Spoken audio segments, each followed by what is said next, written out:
दुसऱ्या दिवशी पाटलांचा निरोप घेऊन लिंबाजी आला. पायाला सूज आल्यामुळे सोनबाला त्यांच्या भेटीला जाणं शक्य नव्हतं.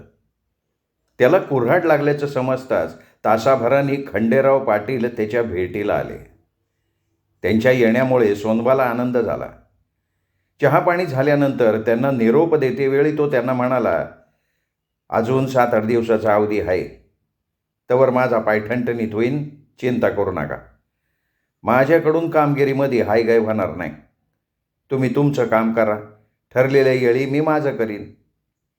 पाटलांच्या नंतर सावकार आले. ते कुठं जातात न जातात तोच मारुती करंजे जनाबाईसह त्याला भेटायला आले. किलो रवा आणि साखर घेऊनच ते आलेले होते. अशी कशी लागली कुऱ्हाड? जनाबाईंनी हळहळत विचारलं. लागायची असल्यावर कशी बी लागते वहिनी? अन तुम्ही दोघांनी दडवून ठेवलेली माझे कापडं घावल्याचं तुला सांगायला निघालोच होतो, तेवढ्यात हिनी तुला कुऱ्हाड लागल्याचं सांगितलं. काय वाईट झालं का मारुती भाऊ?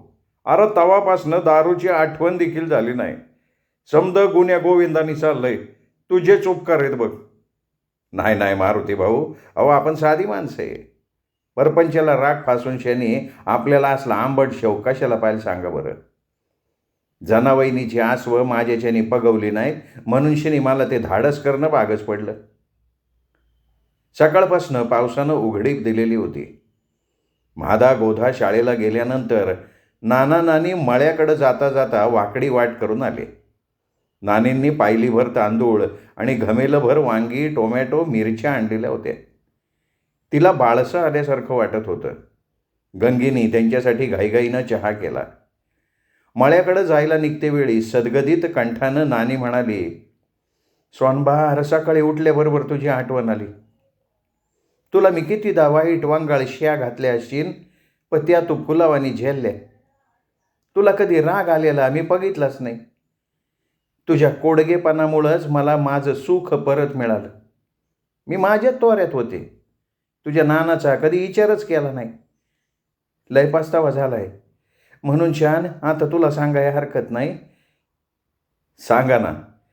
तुझ्या गंगीबरोबर मी बी वडसावित्रीच्या दिवशी वडाला मोजून 7 फेऱ्या घातल्या बरं.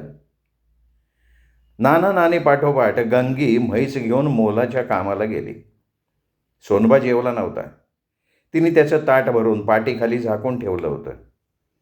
पाय ठणकत असल्या कारणानं रात्री फारशी झोप मिळाली नव्हती. जेवावं आणि गोळ्या घेऊन 2-2.5 तास कालच्याप्रमाणे झोप काढावी असा विचार करून तो उठला. शांतपणे जेवला. खरकट ताट विसळून फळीवर ठेवलं. गोळ्या घेऊन गोधडी टाकली. तो दार लोटून घेणार तेवढ्यात रखमी येताना दिसली. तिला पाहताच त्याच्या चेहऱ्यावरचे भाव भरभर बदलत गेले.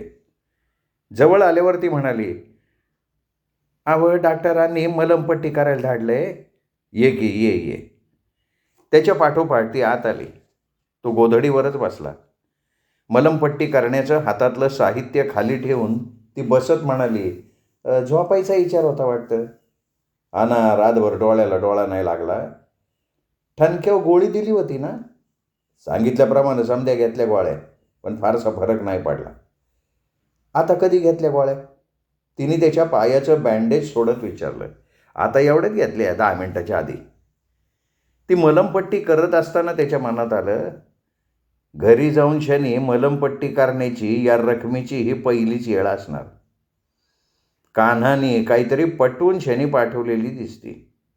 त्या बिगर ही रकमे काही इथं येणार नाही. बघू काय म्हणणं आहे ते तरी समजन. बँडेज बांधल्यावर हात धुण्यासाठी ती न्हाणीकडे गेली. जवानी तिच्या नसानसातून ओसंडत असल्यासारखी दिसली. कुणीही फिदा व्हावं अशी तिची शरीरयष्टी होती. हात धुतल्यावर पदराला हात पुसत ती त्याच्या जवळ येऊन बसत म्हणाली, गंगू वहिनी कुठं कामाला गेल्यात का? आता नाही जाऊन कोणाला सांगते ती. कालच्या घटनेविषयी बोलायचं होतं. अवांतर बोलणं न वाढवता ती हळू आवाजात म्हणाली, मग बोल की. आडपाडदा ठेवायचं काही कारणच नाही. भाऊ अरे बाईची आबरू काचच्या भांडेवानी असते. ती 4 भिंतीच्या बाहेर गेली का तिला जीव देणे बिगर दुसरा मार्ग नाही राहत? जीव देणं एवढं सोपं आहे होय? तू जरी जीव दिला तरी गावाला आणि तुझ्या आईबाला देखील काही फरक पडणार नाही. आज पतूर डॉक्टरनी ज्या बाया नासवल्या त्यांच्या पंक्तीला तू जाऊन बसशील असं वाटलं नव्हतं मला. या जवानीने घात केला भाऊ. मग दुसरं लगीन करायचं ना. तो विचार देखील कधी मनामध्ये आला नाही. डॉक्टराच्या पैशाची भुरळ पडली मला. रकमी खरं ते बोलली. मग मला बी भुरळ पाडायचा त्यांचा विचार आहे का? किती देत याल सांगतेस का? त्यांच्या मनामध्ये असंच काहीतरी असावं. तुम्ही उद्याच्याला त्यांच्या भेटीला येणार आहे ना? उद्याच्याला जमल का नाही ते नाही सांगता येणार. मग त्यासनी इकडं पाठवू का? नाही नको, त्यासनी ह्याला पाठा कशाला. उद्याच्याला नाही जमलं तर परवाच्याला नक्की येईन म्हणून सांग. पैशाविषयी मी बोलून ठेवू का?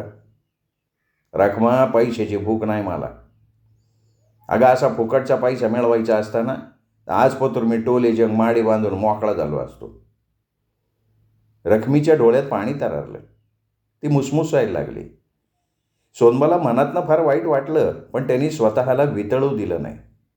तिच्याकडे रोखून बघत तो कठोर स्वरात म्हणाला, आता आसवडाळून काय उपयोग? काय होणार आहे का? हा, माझ्या मारताना दुनियेचा इसर पडला असेल. जनाची नाही निदान मानाची तरी ठेवायची ना. काय करायचं ठरवलं तुम्ही? तिने गर्भगळीत होऊन विचारलं. डॉक्टरांचे पाप लय वाढलेत. तुमची पाप करणे मी डॉक्टर बाईच्या कानावच घालणार आहे. नाही नाही, असं काय करू नका भाऊ. पाया पडते मी तुमचे. माझ्या चुकाची तुम्ही डॉक्टर बाईसनी काय म्हणून सजा देणार? माझ्या देहाला आग लागायची.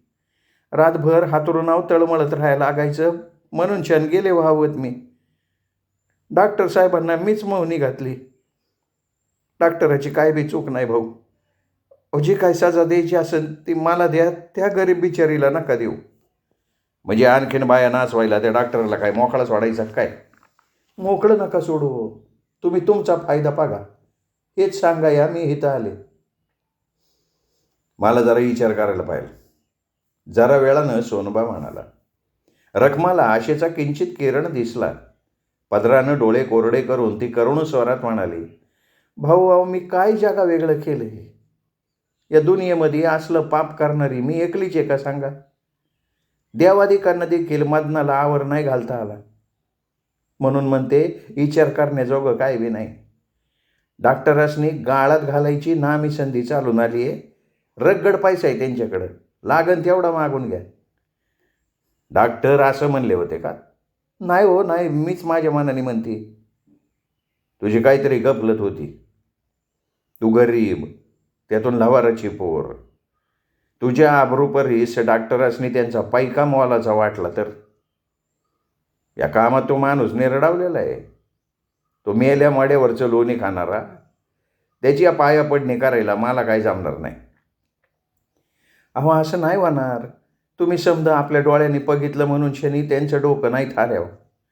ठीक आहे, अगोदर त्यासनी भेटतो आणि मग काय करायचं ते ठरवतो. नीट विचार करून निर्णय रे. जाऊ का आता? तुम्हाला बी झोप येत असेल.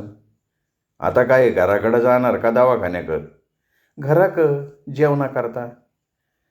भाऊ मला समजून घेतल्या बिगर निर्णय घेऊ नका. माझं धिंडवडं काढायचं का नाही ते आता समजा तुमच्या हातात आहे भाऊ. असं विषादानं म्हणून ती उठली. सोनबा काही बोलला नाही. बाहेर जाण्यापूर्वी तिने त्याच्या पायांना स्पर्श केला. सोनबाला कसं तरीच वाटलं.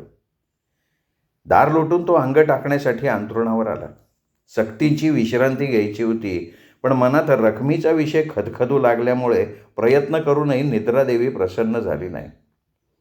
तिच्या डोळ्यातली आसवं, तिने केलेली आर्जवं, तिची विकलता, तिने केलेला पदस्पर्श सगळं पुन्हा पुन्हा जसंच्या तसं नजरेपुढे तरळू लागल्यामुळे झोपच येऊ शकली नाही. तो मनोमन म्हणाला, पर रखमी पापाचं समद खापर आपल्या माथ्यावर का घेते? खरा पापी, खरा अपराधी तो कानाच असणार आहे. माझ्यापाशी काय काय बोलायचं ते समजत त्यांनी सांगून ठेवलेलं असणार. ही भानगड गावामध्ये पसरली तर आता आपले गाढवावरनं दिंड निघाले बिगर राहणार नाही, म्हणून शनी तो कान्हा पुरता घाबरलेला असणार. आपण तरी कशा करता या पापाचं धनी व्हायचं? रखमी पैशाचा आम्हीच दाखवून गेली, तिच्या आबरूचं खोबरं करून आपला कोणता फायदा होणार आहे? कोण असतोय गरिबाचा काही वारी? आपण आपला फायदा बघितला पाहिजे. डॉक्टरला कायमचा मुठीमध्ये ठेवण्याचा हाच एक नामी मार्ग आहे. तासाभरापेक्षा जास्त वेळ तो अंथरुणावर पडून राहू शकला नाही. आपोआप कंटाळला. दार उघडलं, परंतु काय करावं हा प्रश्न होताच. एका जागेवर बसून नुसत्या माशा मारत राहणं त्याला शक्य नव्हतं. तो अंगणात आला. चांगुणा वहिनीच्या घराचा आढळ दिसलं. घरात एकट्याला करमणार नाही, करण्याजोगं काही कामही हाताशी नव्हतं, म्हणून तो तिच्याकडे बसायला गेला. ती एकटी ओसरीत गोधडी पसरून टाकं घालत बसली होती. दारात बैठक मारून सोनबा म्हणाला, एका जागी बसून राहायचा काटाळा येत नाही वे? आला तरी आता कोणाला सांगायचं? आणि तुम्ही पायाला काय करून घेतलं? कुर्राड लागली. घरामध्ये एकलेला कर्म ना, म्हणून शनी गडीवर आलोय बसायला. अहो, तुमचा तर 2-3 दिवसाचा प्रश्न आहे. माझ्या नशिबात मरुस्तवर एकलेपणा लिवलाय. आपलं माणूस गेलं, समधी का अंधार असल्यावाने वाटतोय. समधी इसरत चालली, पण मला इसरता येईन का?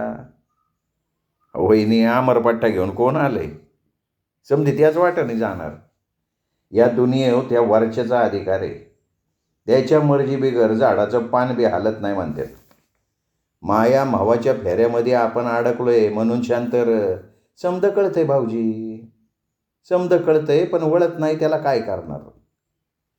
अहो, रातंदिस त्यांचा चेहरा नजर मोर दिसतोय.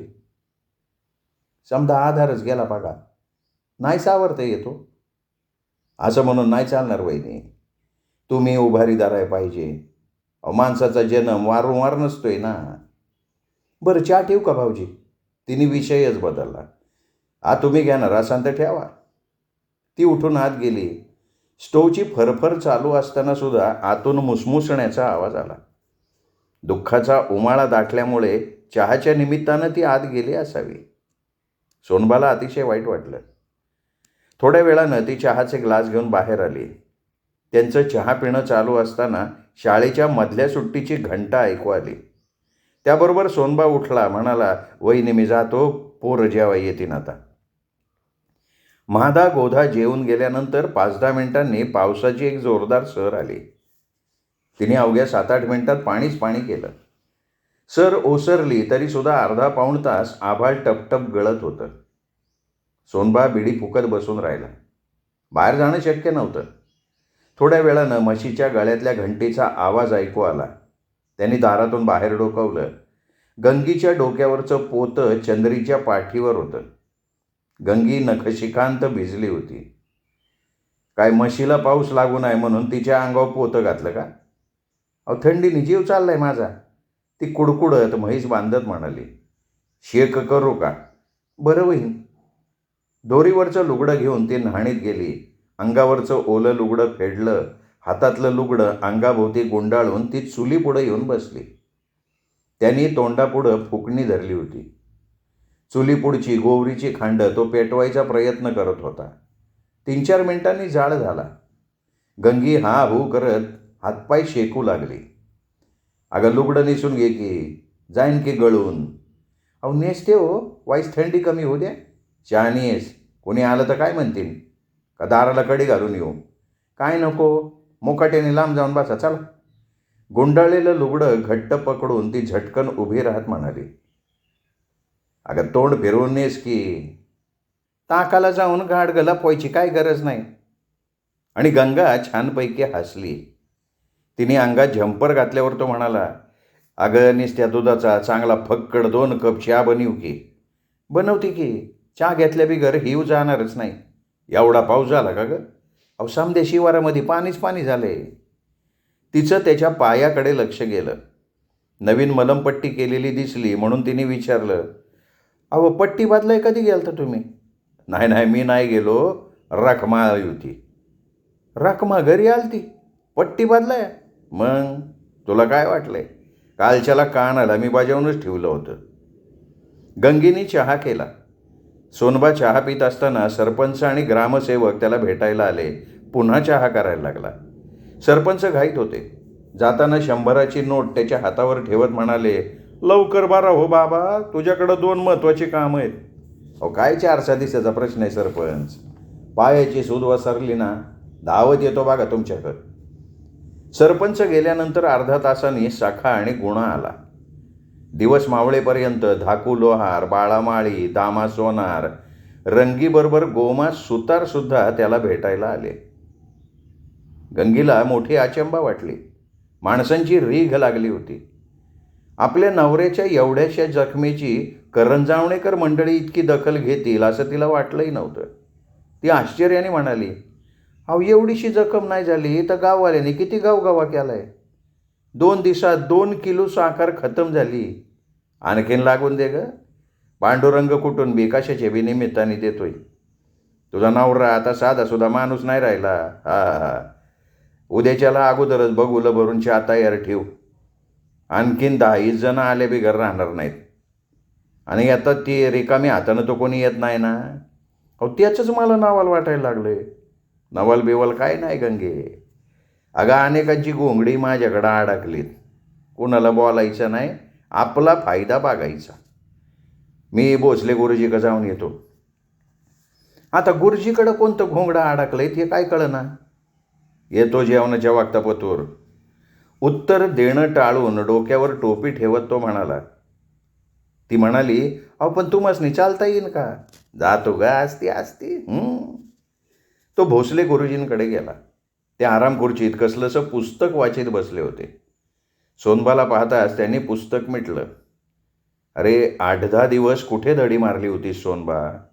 अहो कामात होतो गुरुजी, नाही जमलं. पण आता नाही खाडा करणार मी. सोनबा त्यांच्या जवळ बसत म्हणाला. गुरुजींनी खाली बैठक मारली.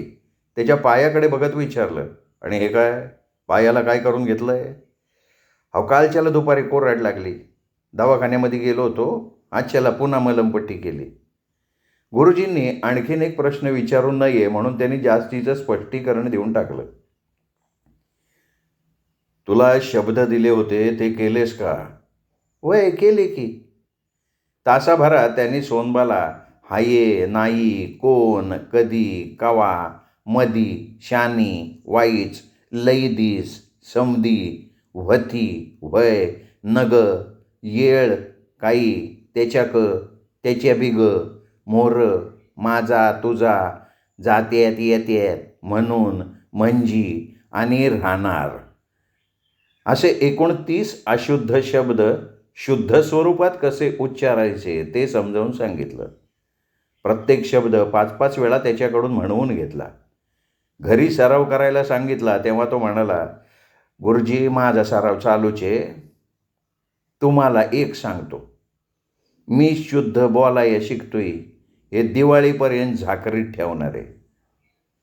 गुप्त ठेवणार आहेस असं म्हणायला हवं होतं सोनबा. तेच गुप्त ठेवणार आहे.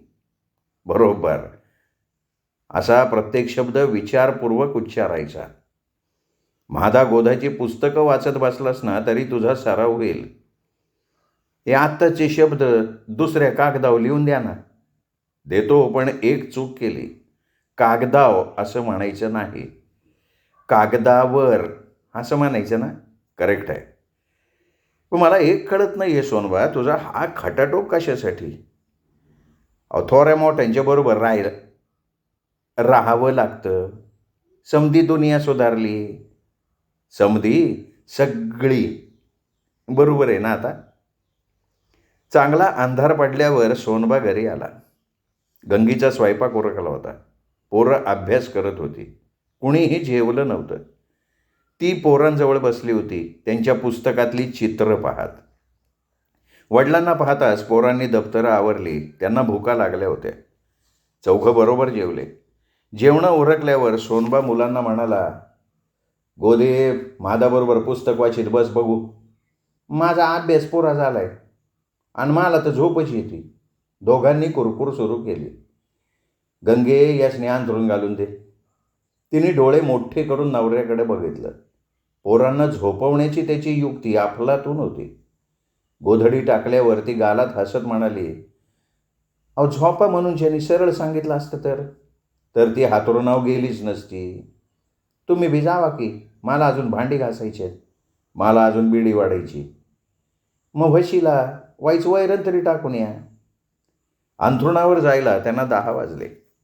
अंगावर पांघरून घेण्यापूर्वीच गंगीने त्याला विचारलं, 2-2.5 लिटर दूध डेअरीला देता येईन का?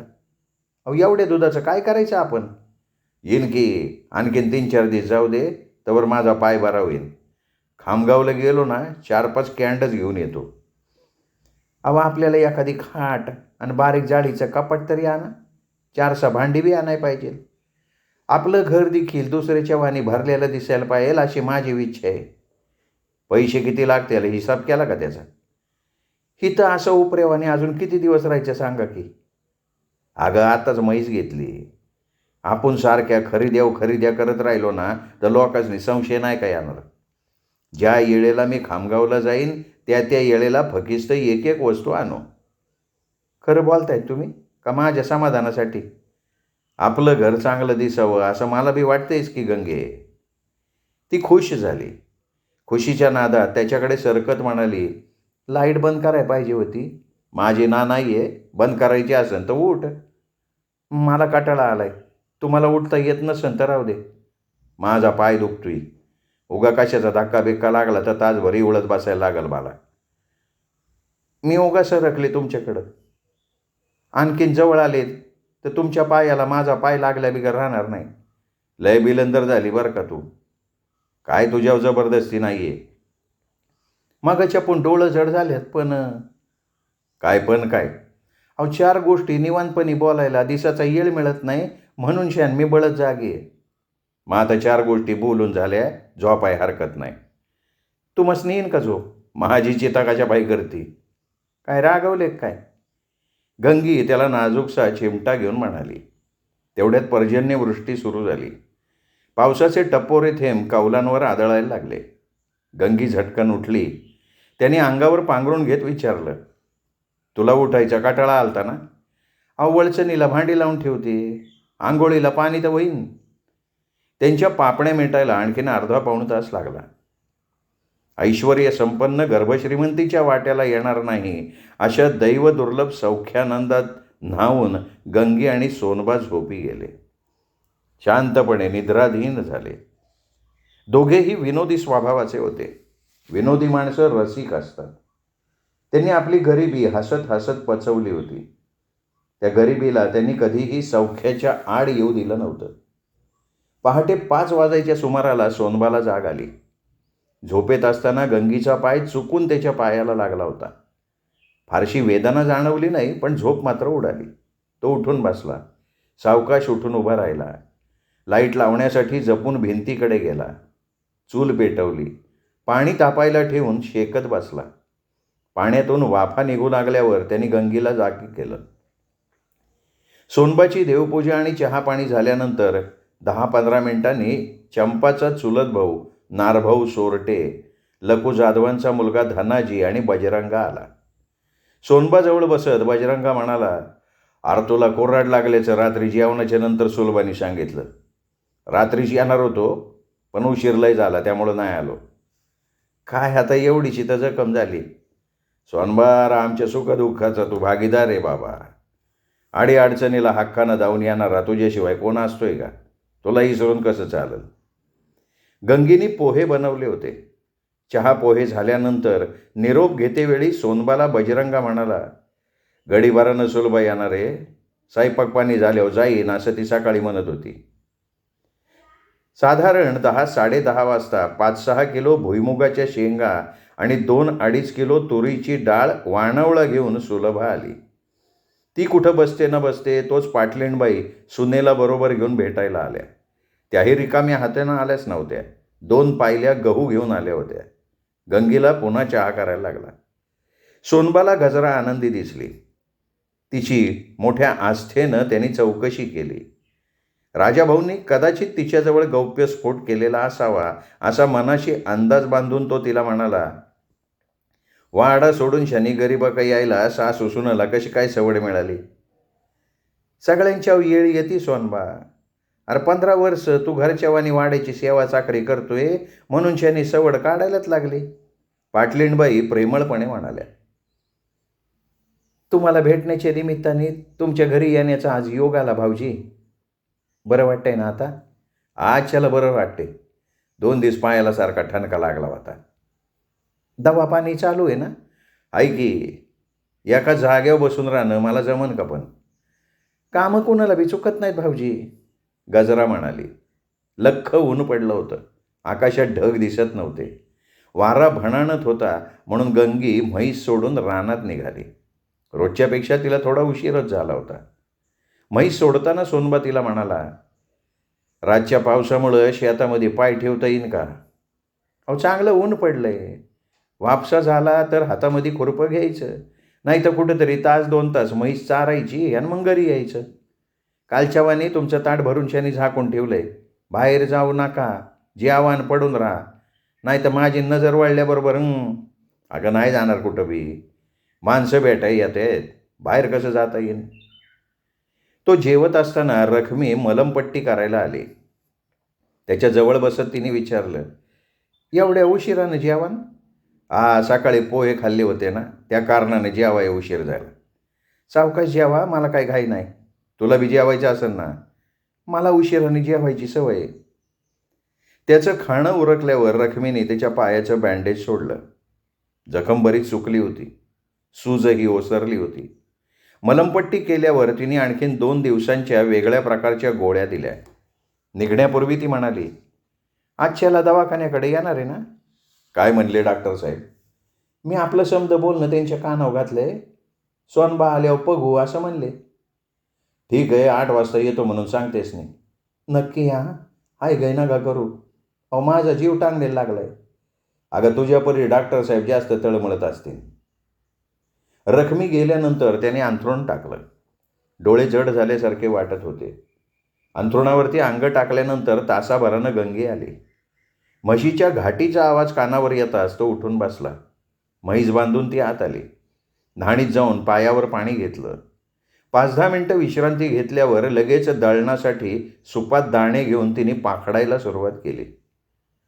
मुलांची मधली सुट्टी संपल्यानंतर चंपा आपली भावजय शेवंताला बरोबर घेऊन सोनबाच्या भेटीला आली. उंबऱ्याजवळ टाकलेल्या बारदानाला पाय पुसत असताना तो म्हणाला, ये ये चंपाबा ये. आजच्याला कोणी कधीच उगवला? सगळं गाव तुला भेटून गेल्याचं कळलं म्हणून मला बी रावलं नाही. कुणी कुणाचं दुखणं वाटून घेत नसलं तरी कुणी भेटाय आलं का आजारी माणसाला तेवढं बरं वाटतं. चंपा आत येत म्हणाली, गंगे अगं चंपाबाईला बसाय पोतं टाक.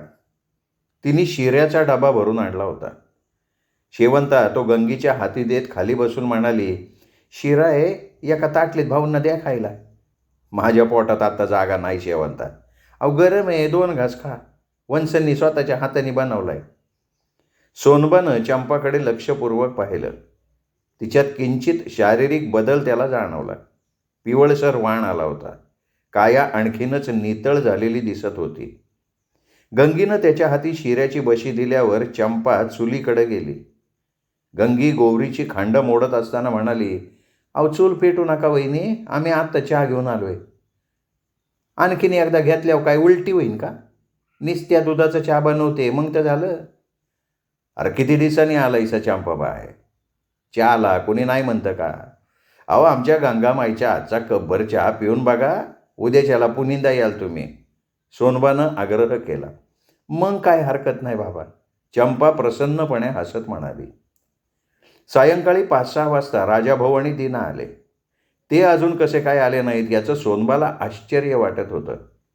त्यांचं स्वागत करण्यासाठी तो हसत दारापर्यंत गेला. 15-20 मिनटं त्यांच्या गप्पा झाल्या. सोनबाचं मिश्किल बोलणं ऐकत राहावंसं वाटून सुद्धा डेअरीकडे जायचं असल्यानं त्यांना उठायलाच लागलं. मग त्यांना निरोप द्यायला सोनबा अंगणात गेला. श्रोते हो, पोपटराव भसे लिखित बिलंदर या कादंबरीचा आजचा भाग इथेच संपला. पुढचा भाग ऐकूयात उद्या दीपक रेगे कथाकथन चॅनलवर. तोपर्यंत नमस्कार श्रोते हो.